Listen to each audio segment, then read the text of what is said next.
She was supposed to be untouchable. She was supposed to keep her heart hidden.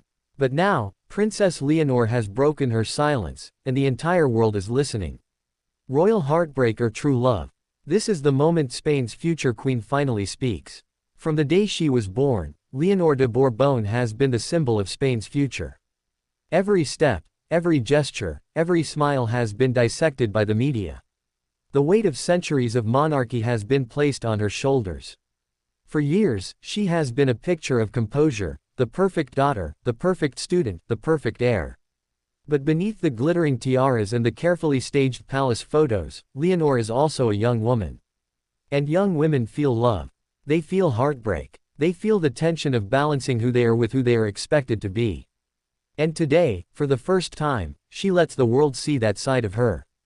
It happened quietly, in the halls of Zarzuela Palace. A private gathering of family and advisors turned into something extraordinary. Leonor, now 19, asked for the floor. Those present say she took a deep breath, her voice calm but steady, and began to speak. She spoke about love, not as a fairy tale, not as an obligation, but as something real and raw.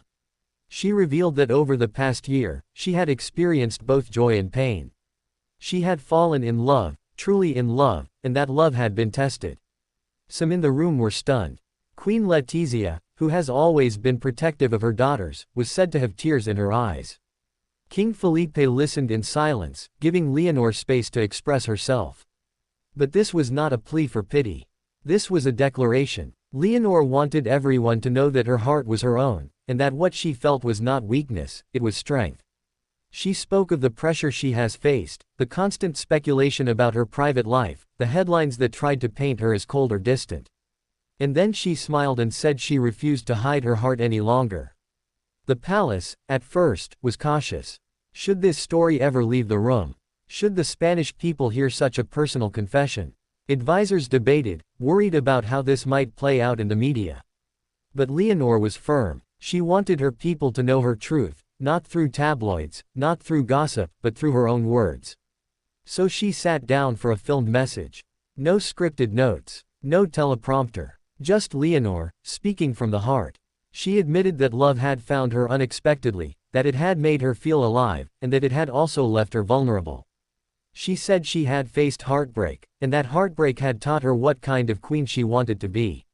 Her words were simple, but powerful. She said she would rather be known as a queen who feels, than a queen who hides.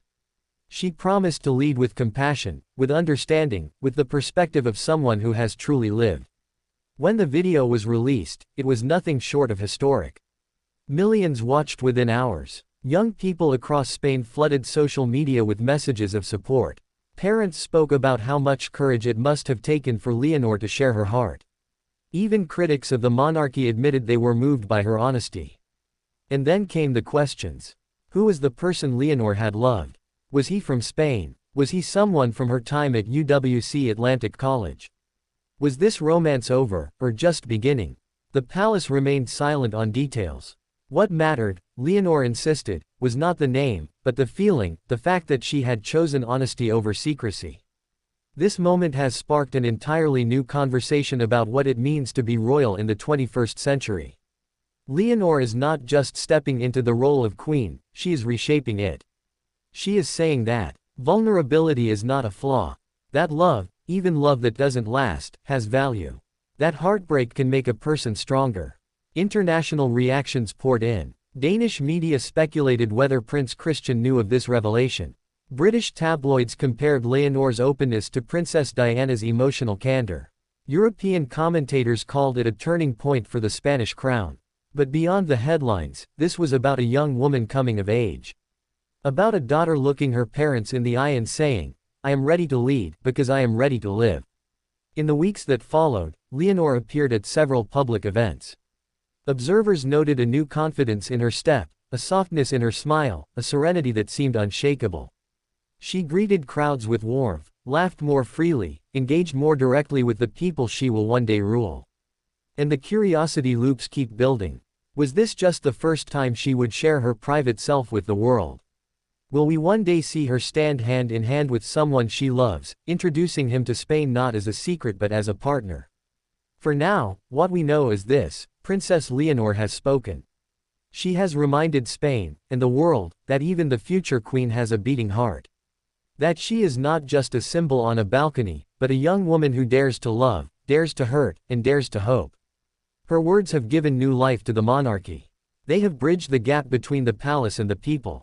And perhaps most importantly, they have given young people someone they can relate to, someone who shows that even with duty and destiny, you can still be human. Royal heartbreak or true love? Perhaps it was both. Perhaps it always is. But one thing is certain, this moment will be remembered as the day Princess Leonor turned vulnerability into power, and silence into a voice that could inspire a nation. And as we watch her continue her journey, we wait for the next chapter, not because we are curious about gossip, but because we now feel invested in her story. The crown may be in her future, but her heart will always be at the center of her reign.